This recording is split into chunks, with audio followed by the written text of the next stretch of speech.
চট্টগ্রামে বসে আল্লামা ইকবাল বাহাদুর শাহ জাফরকে স্মরণ করছি।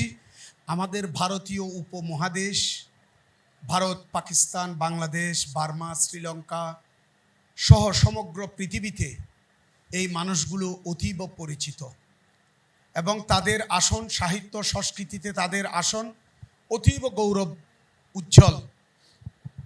মানুষ ও মনীষী হিসেবে তারা আমাদের সাহিত্য সংস্কৃতিকে করেছে সম্মানিত।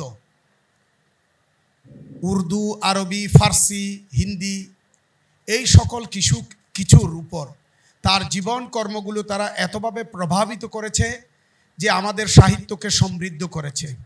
বিশেষ করে আল্লামা ইকবালের কবিতা সূর্য উদয় থেকে অস্ত পর্যন্ত জাগায় মানুষকে জাগরিত করেছে, আশান্বিত করেছে, সাহসী করেছে।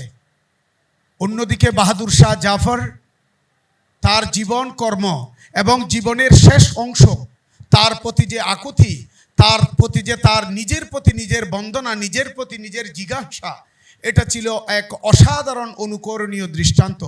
বাহাদুর শাহ জাফর তার কবিতায়, আমরা বাংলায় এভাবে বলেছেন, তার জীবনের প্রতি তার উক্তি তিনি তুলে ধরেছেন, তুমি এমন বাদশাহ, এমন রাজা, এমন সম্রাট, তুমি ভারতবর্ষে তুমি দুগজ জমিন পর্যন্ত তোমার জন্য তুমি তৈরি করতে পারো নাই, তোমার নির্দিষ্ট আসনের জন্য, নিদ্রার জন্য তুমি কিছুই করতে পারো নাই, অথচ তুমি একজন বাদশাহ ছিলে, তুমি একজন সম্রাট ছিলে, তুমি একজন কত বড় মানুষ, কত বড় ক্ষমতাধর মানুষ ছিলে, আজকে তোমার কিছুই নেই। রেঙ্গুমে ছোট্ট একটি জায়গায় তাকে নির্বাসিত থাকতে হয়েছে, সেখানেই তিনি আবার মৃত্যুবরণ করেছে, ওখানেই তার সমাধি রয়েছে।